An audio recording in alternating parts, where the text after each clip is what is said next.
बजाय कि नेहरू जी मुस्लिम लीग के आधारहीन बयानों को तगड़ा जवाब देते, उन्होंने वंदे मातरम की ही पड़ताल शुरू कर दी। 20 अक्टूबर को नेहरू जी ने नेताजी सुभाष बाबू को चिट्ठी लिखी। नेहरू जी कहते हैं, मैंने वंदे मातरम गीत का बैकग्राउंड पढ़ा है। नेहरू जी फिर लिखते हैं, मुझे लगता है कि ये जो बैकग्राउंड है इससे मुस्लिम भड़केंगे। एक पंक्ति प्रधानमंत्री जी ने सुनाई, बाकी पंक्तियां क्यों नहीं सुनाई? क्योंकि उनमें नेहरू जी क्या कह रहे हैं? There is no doubt that the present outcry against Vande Mataram is to a large extent a manufactured one by the communalists. Whatever we do, we cannot pander to communalists' feelings. आपने बहस मांगी है। आप तो electoral reforms की बहस नहीं मांग रहे थे कि जब तक हम इस पर बहस नहीं करेंगे तब तक उस पर बहस नहीं होगी। आज जिस विषय पे हम चर्चा कर रहे हैं वह केवल एक विषय नहीं है, भारत की आत्मा का एक हिस्सा है। हमारा राष्ट्रगीत उस भावना का प्रतीक है जिसने सोए हुए, गुलामी में सोए हुए भारत के लोगों को जगाया, जिसने उन्हें हिम्मत दी कि ब्रिटिश साम्राज्य के सामने खड़े होकर वह सत्य और अहिंसा के नैतिक हथियारों के साथ सामना कर पाए। आज ये चर्चा एक भावना के ऊपर है।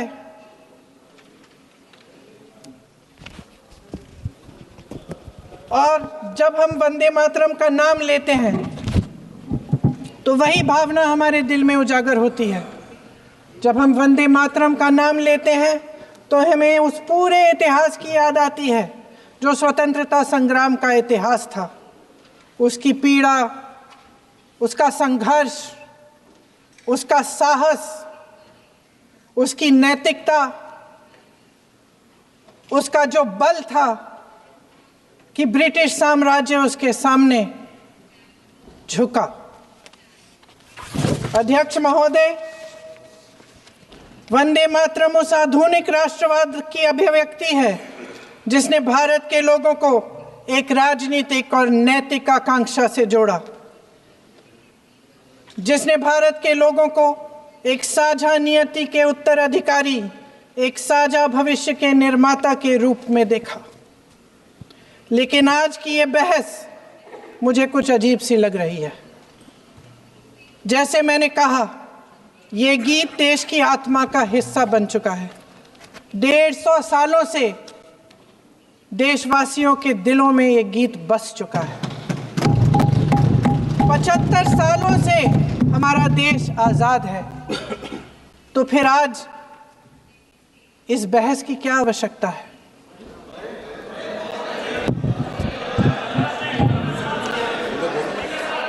हमारा यहाँ मकसद क्या है? जनता से हमें दिया गया दायित्व, जनता का विश्वास, उनके प्रति हमारी जिम्मेदारी, हम किस तरह से इसका इस्तेमाल कर रहे हैं, हमें ये सोचना चाहिए। क्योंकि अब इस मोड़ पर हम इस सदन में अपने राष्ट्रगीत पर भी बहस करेंगे। आपने बहस मांगी है, आपने बहस मांगी है। आप तो इलेक्टोरल रिफॉर्म्स की बहस नहीं मांग रहे थे कि जब तक हम इस पर बहस नहीं करेंगे तब तक उस पर बहस नहीं होगी। इसकी वजह क्या है? इसकी वजह क्या है? हम आज यहाँ ये बहस क्यों कर रहे हैं? हमारा राष्ट्रगीत है, इस पर क्या बहस हो सकती है?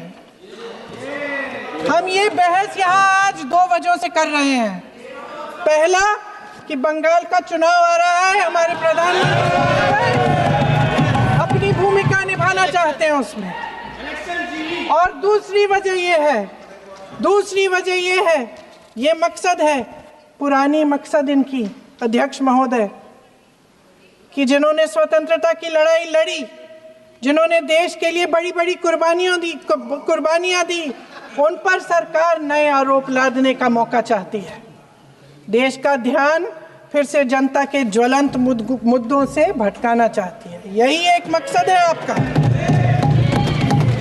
आपका मकसद है कि हम फिर से उसी अतीत में मंडराते रहें, उसी की तरफ हम देखते रहें, जो हो चुका है, जो बीत चुका है, क्योंकि ये सरकार वर्तमान और भविष्य की ओर देखना ही नहीं चाहती। वे इस काबिल ही नहीं रही। सच्चाई ये है अध्यक्ष महोदय कि आज मोदी जी वह प्रधानमंत्री नहीं रहे जो एक समय में थे। सच ये है कि ये दिखने लगा है, उनका आत्मविश्वास घटने लगा है, उनकी नीतियां देश को कमजोर कर रही हैं और मेरे सत्ता पक्ष के साथी चुप इसलिए हैं क्योंकि अंदर अंदर से वे भी इस बात से सहमत हैं। आज देश के लोग खुश नहीं हैं अध्यक्ष महोदय, परेशान हैं, तमाम समस्याओं से घिरे हुए हैं, तमाम समस्याओं से घिरे हुए हैं और उन समस्याओं का हल आप निकाल नहीं रहे हैं। हाँ ठीक है, उसका भी बोल लेंगे, समय आएगा तो उसका भी बोल लेंगे, बल्कि कल समय आ रहा है, चुनाव पे चर्चा होगी, उस पे भी बोलेंगे। अध्यक्ष महोदय, इनके भी अपने लोग दबी जबान में कहने लगे हैं कि सारी सत्ता को केंद्रित करने से देश का नुकसान हो रहा है। इस बीच अगर हम अतीत की बातें नहीं करेंगे तो कौन सी बातें करेंगे? ये किसी और बात के काबिल ही नहीं है, सिर्फ ध्यान भटकाना है जनता का। इसलिए आज हम वंदे मातरम पर चर्चा कर रहे हैं। वंदे मातरम देश के कण कण में जीवित है, इस पर बहस नहीं हो सकती। लेकिन चलिए, आपने बहस मांगी, आप बहस करना चाहते हैं, बहस करते हैं। आज इस चर्चा को प्रधानमंत्री जी ने शुरू किया, उन्होंने भाषण दिया और इसको कहने में कोई झिझक नहीं है कि भाषण अच्छा देते हैं, थोड़ा सा लंबा, लेकिन भाषण अच्छा देते हैं। सिर्फ एक कमजोरी है, अगर आप इजाजत दें तो मैं बोलूं, एक कमजोरी है। हाँ, उसी पे बोल रहे हैं, वंदे मातरम पे बोलो आप। अब सर मैंने तारीफ कर ली, आज, थोड़ा आज विषय वंदे मातरम का है तो हम वंदे मातरम पर ही रखें, ठीक रहेगा सर? ये वंदे मातरम पे ही है। सर आपने प्रधानमंत्री जी को सुना था, अब तो शुरू नहीं हुए। सर भाषण बहुत अच्छा देते हैं, लेकिन तथ्यों के मामले में कमजोर पड़ जाते हैं। इसमें भी एक कला होती है कि तथ्यों को किस तरह से जनता के सामने रखा जाए। मैं तो नहीं हूं, जनता की प्रतिनिधि हूं, कलाकार तो नहीं हूं। इसीलिए मैं भी सदन के सामने कुछ तथ्य रखना चाहती हूं, लेकिन सिर्फ तथ्य के रूप में रखना चाहती हूं।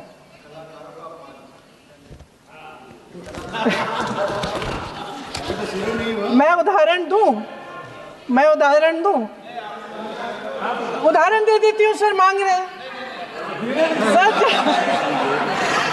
सर वंदे मातरम के बारे में, वंदे मातरम की जो सालगिरह पे आपने एक बड़ा कार्यक्रम आयोजित किया था, उसमें प्रधानमंत्री जी ने भाषण दिया। उसमें उन्होंने कहा कि 1896 में पहली बार गुरुदेव रविंद्रनाथ टैगोर ने ये गीत एक अधिवेशन में गाया। उन्होंने ये नहीं बताया कि कौन सा अधिवेशन था, महासभा, हिंदू महासभा का अधिवेशन था, आरएसएस का अधिवेशन था, किस बात से कतरा रहे थे कि ये कांग्रेस का अधिवेशन था। और उदाहरण दूं कि मैं अपना भाषण जारी रखूं, दे रही हूँ। जो वंदे मातरम की जो क्रोनोलॉजी है वो भी आप समझिए, जो असली क्रोनोलॉजी है। 1875 में महाकवि बंकिम चंद्र चट्टोपाध्याय ने इस गीत के पहले दो अंतरे लिखे, जो आज हमारे राष्ट्रगीत घोषित हुए हैं, मतलब जो घोषित हुए थे और जिसको हम आज अपना राष्ट्रगीत कहलाते हैं। ये पहले दो अंतरे लिखे। 1882 में 7 साल बाद उनका एक उपन्यास प्रकाशित हुआ, आनंद मठ। उस उपन्यास में यही कविता उन्होंने प्रकाशित की, लेकिन इसमें 4 अंतरें जोड़ दिए।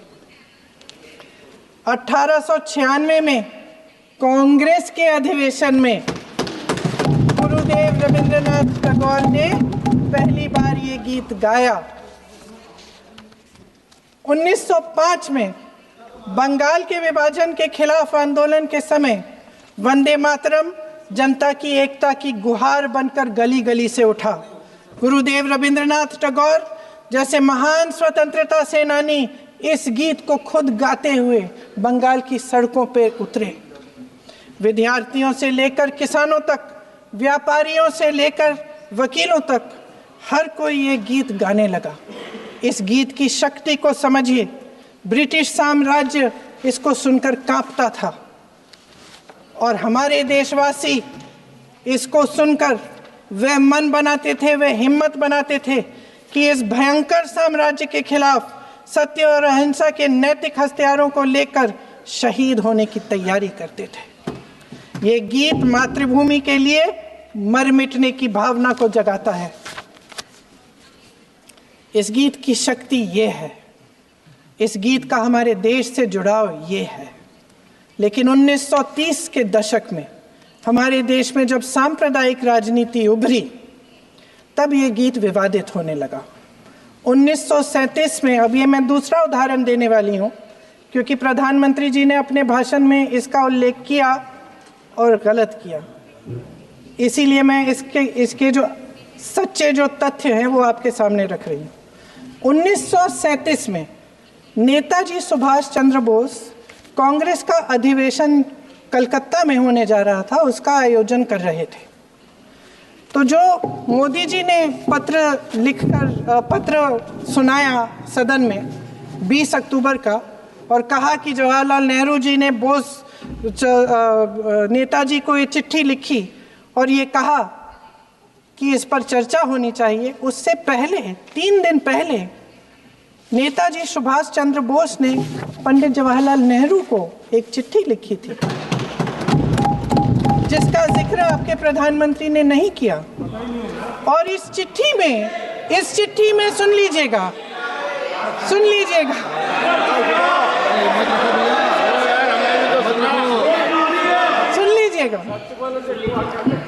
आप नेताजी के लफ्ज नहीं सुनना चाहते?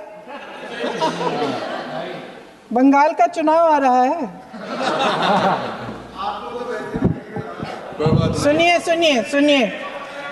सुनिए। हाँ, कोई बात नहीं, हम तो देश के लिए हैं, हम देश के लिए हैं। आप चुनाव के लिए हैं, हम देश के लिए हैं। हम जितने भी चुनाव हारे, हम यहाँ बैठे रहेंगे और आपसे लड़ते रहेंगे और आपकी विचारधारा से लड़ते रहेंगे। अपने इस देश के लिए, अपनी इस मिट्टी के लिए लड़ते रहेंगे। आप हमें रोक नहीं सकते।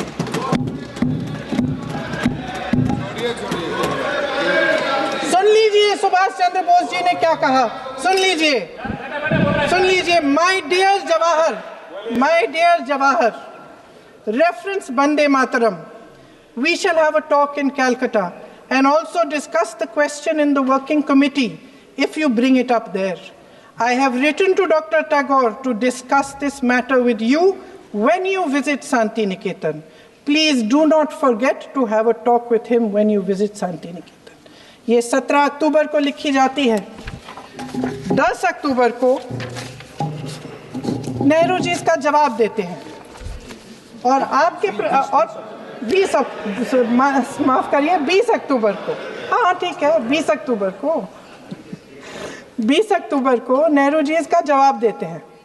इस जवाब की एक पंक्ति प्रधानमंत्री जी ने सुनाई, बाकी पंक्तियां क्यों नहीं सुनाई? क्योंकि उनमें नेहरू जी क्या कह रहे हैं? There is no doubt that the present outcry against Vande Mataram is to a large extent a manufactured one by the communalists. Whatever we do, we cannot pander to communalists' feelings, but to meet real grievances where they exist. I have decided now to reach Calcutta on the 25th morning. This will give me time to see Dr. Tagore as well as other friends. समझ रहे हैं आप? प्रधान चुप है तो समझ ही गए होंगे। फिर क्या होता है? फिर नेहरू जी कलकत्ता जाते हैं और गुरुदेव जी से मिलते हैं, और उसके अगले दिन गुरुदेव जी एक चिट्ठी लिखते हैं जिसमें वो लिखते हैं, अंग्रेजी में चिट्ठी है, उसका एक अंश मैं आपको हिंदी में बता देती हूँ, जिसमें गुरुदेव जी कहते हैं कि जो दो अंतरे हमेशा गाए जाते थे उनका महत्व इतना गहरा था कि उस हिस्से को कविता के शेष हिस्से तथा पुस्तक के उन अंशों से अलग करने में उन्हें कोई कठिनाई नहीं थी। उन्होंने ये कहा कि स्वतंत्रता संग्राम में हमेशा से वही दो अंतरे ही गाए जाते थे और उनको गाते हुए कुर्बानी देने वाले सैकड़ों शहीदों के सम्मान के लिए उन्हें ऐसे ही गाना उचित रहेगा। उन्होंने यह भी कहा कि बाद में जोड़े गए अंतरों का सांप्रदायिक मायना निकाला जा सकता है और उस समय के माहौल में उनका इस्तेमाल अनुचित होगा।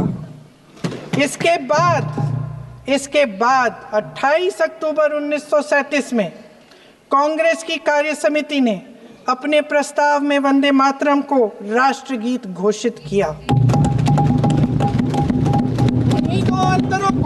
उन्हीं दो अंतरों को कार्य समिति की बैठक में महात्मा गांधी जी, नेताजी सुभाष चंद्र बोस, पंडित नेहरू, आचार्य नरेंद्र देव जी, सरदार पटेल जी, गुरुदेव रविंद्रनाथ टैगोर जी सब मौजूद थे।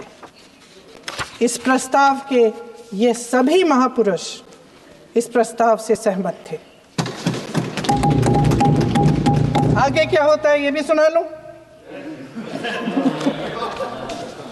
भारत की आजादी के बाद जब इसी गीत के इन्हीं दो अंतरों को 1950 में डॉक्टर राजेंद्र प्रसाद जी ने संविधान समिति में भारत का राष्ट्रगीत घोषित किया, तब लगभग यही महापुरुष मौजूद थे। इनके साथ साथ BR अम्बेडकर जी भी सभा में थे और इनके साथ साथ मेरे सत्ता पक्ष के साथियों के नेता श्री श्यामा प्रसाद मुखर्जी भी मौजूद थे। वही दो अंतरे राष्ट्रगीत घोषित किए, किसी ने कोई आपत्ति जारी नहीं की, कोई आपत्ति नहीं जताई। वैसे इन तथ्यों के साथ जुड़ा एक और तथ्य भी है जो मैं यहाँ पे आपके सामने रखना चाहती हूँ। आज हम अपने राष्ट्रगीत पर बहस कर रहे हैं, लेकिन हमारा राष्ट्रगान भी एक कविता का एक अंश ही है, एक लंबी कविता का एक अंश है। और इन दोनों राष्ट्रगीत और राष्ट्रगान के अंश को चुनने में सबसे बड़ी भूमिका गुरुदेव रविंद्रनाथ टैगोर की थी। वंदे मातरम के इस स्वरूप पर सवाल उठाना, जिसे संविधान सभा ने स्वीकार किया, न सिर्फ उन महापुरुषों का अपमान करना है जिन्होंने अपने महान विवेक से ये निर्णय लिया, मगर एक संविधान विरोधी मंशा को भी उजागर करता है। क्या सत्ता पक्ष के हमारे साथी इतने अहंकारी हो गए हैं कि अपने आप को महात्मा गांधी जी से, रविंद्रनाथ टैगोर जी से, राजेंद्र प्रसाद जी से, बाबा साहब अम्बेडकर जी से, मौलाना आजाद जी से, सरदार पटेल जी से, सुभाष चंद्र बोस जी से बड़ा समझने लग गए हैं? मोदी जी का अपने भाषण में ही कहना कि राष्ट्रगीत को एक विभाजनकारी सोच द्वारा काटा गया, उन सब महापुरुषों का अपमान है जिन्होंने अपना पूरा जीवन इस देश की आजादी की लड़ाई में झोंक दिया। वंदे मातरम को विभाजित करने का आरोप लगाकर आप पूरी संविधान सभा पर आरोप लगा रहे हैं, उसके हर एक नेता को दोषी ठहरा रहे हैं। यह हमारी संविधान सभा और हमारे संविधान का खुला वार है। और जहां तक जवाहरलाल नेहरू जी की बात है, जितनी देर हमारे प्रधानमंत्री देश के प्रधानमंत्री रहे हैं, 12 साल हो गए हैं, लगभग उतने ही सालों के लिए जवाहरलाल नेहरू जी जेल में रहे। किस लिए? इस देश की आज़ादी के लिए। उसके बाद 17 साल के लिए प्रधानमंत्री रहे। आप बड़ी आलोचना करते हैं इनकी, लेकिन अगर इन्होंने इसरो नहीं बनाया होता तो आज आपका मंगलयान नहीं होता। अगर DRDO नहीं बनाया होता तो तेजस नहीं बनता। अगर IIT और IIM नहीं बनाए होते तो हम आज IT में आगे नहीं होते। अगर एम्स नहीं बनाया होता तो हम कोरोना की जब बड़ी चुनौती का सामना कैसे करते? हाँ, वही कुछ भी।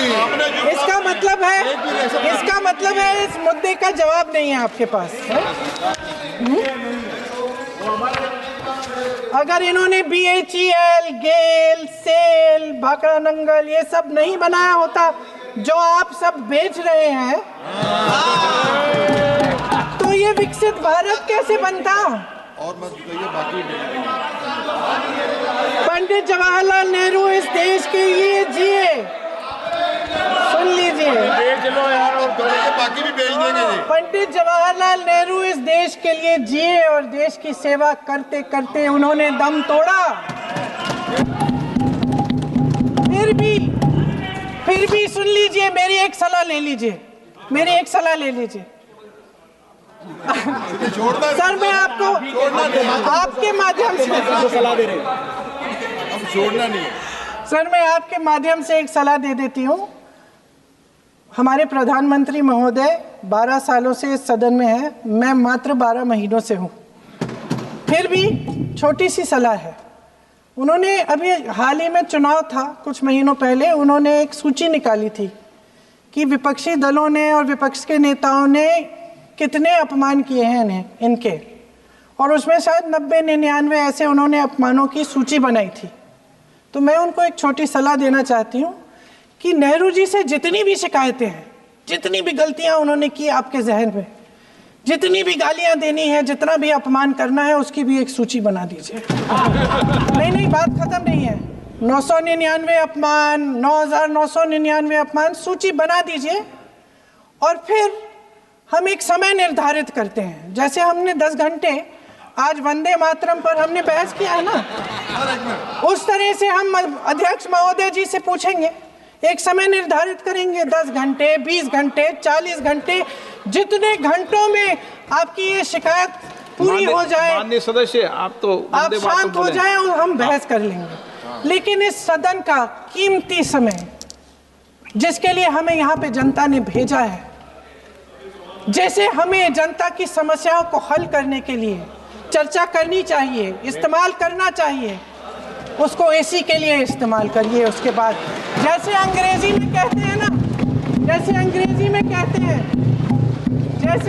में कहते हैं कि once and for all let's close the chapter,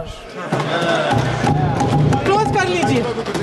देश सुन लेगा क्या क्या शिकायतें हैं, किसने क्या किया, इंदिरा जी ने क्या किया, राजीव जी ने क्या किया, परिवारवाद क्या होता है, नेहरू जी ने कौन सी गलतियां की, सुना लीजिए, फिर खत्म। उसके बाद बेरोजगारी, महंगाई, महिलाओं की समस्याएं, जो PMO में हो रहा है उसकी बातें, उसकी चर्चा, जो बैटिंग ऐप के बारे में हो रहा है PMO के अंदर, आप माननीय सदस्य प्लीज, जो एप्स्टीन फाइलों में आपके मंत्री महोदय के नाम निकल आए हैं, माननीय उसकी चर्चा करेंगे। आप वंदे मातरम में बोले, आप इधर उधर डाइवर्ट मत हो।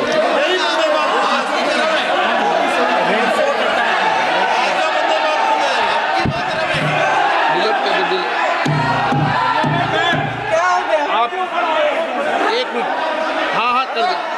क्या हो गया? अंत में चिड़ी गए।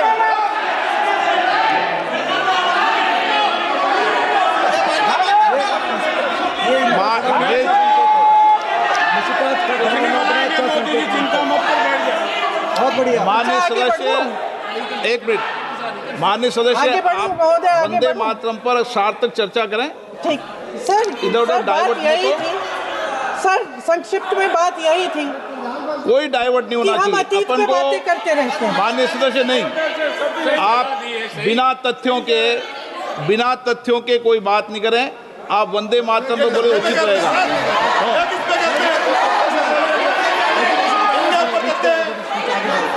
मैंने प्लीज अध्यक्ष महोदय, मैं आपकी बात मानती हूँ, लेकिन बिना तथ्य के बहुत सालों के लिए ये हम पर आरोप डाल रहे हैं। हम चुपचाप सुनते हैं, इनको भी थोड़ी सी संतुलन होनी चाहिए, सुनने की थोड़ी सी हिम्मत होनी चाहिए। ये राजनीति है, हम बोलेंगे, आप वंदे मातरम बोलें। ठीक, हाँ, वंदे मातरम। वंदे मातरम सर। महोदय, आज की ये बहस सिर्फ ध्यान भटकाने के लिए की जा रही है, क्योंकि ये सरकार इस देश के वर्तमान की असलियत छिपाना चाहती है। आज देश का युवा कितना परेशान है, कितनी मुश्किल में है। पेपर लीक होते रहते हैं, बेरोजगारी है, महंगाई इतनी बढ़ चुकी है। इसकी चर्चा हम सदन में क्यों नहीं कर रहे हैं? आरक्षण के साथ जो हो रहा खिलवाड़ है, उसकी चर्चा हम यहाँ क्यों नहीं कर रहे हैं? महिलाओं की बात होगी, बड़े बड़े ऐलान होंगे, मगर उनकी परिस्थितियों को सुधारने के लिए कोई ठोस कदम यहाँ क्यों नहीं उठाया जा रहा है? इन्हीं दरवाजों के बाहर खड़े होकर पत्रकार तरह आपने कहा कि आरोप मत लगाइए बगैर तथ्य के, तो मैं बोलूं कि नहीं बोलूं? नहीं, बिल्कुल नहीं। नो, आप उधर की बात मत बोलो। आप जल्दी से बोल लेते हो, फिर आप सदन में बंद जो कर कुछ भी देना। बोले हैं वो तथ्यों से बोले। आपको हर चीज ऑथेंटिक करनी पड़ेगी, इसलिए आप तथ्यों से बोले। तत्ते पे लगाए।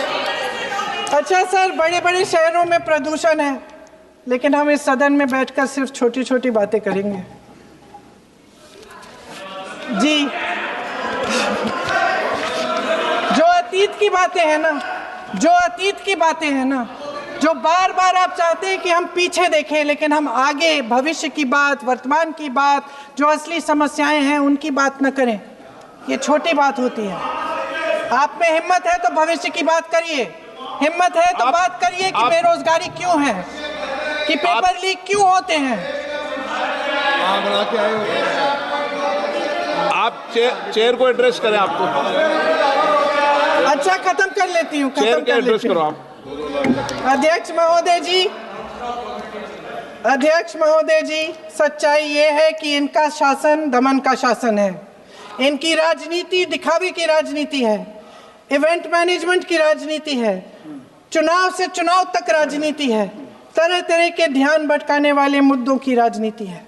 वंदे मातरम इस देश की उन्हीं उम्मीदों की गुहार है जिन्हें आपका शासन हर रोज ठुकरा रहा है। आज भी सरहद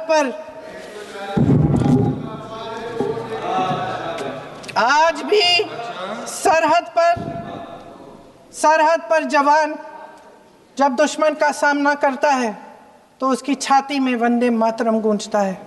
आज भी जब हमारा खिलाड़ी अंतर्राष्ट्रीय खेलों में जाता है तो उसके दिल की धड़कन में वंदे मातरम होता है।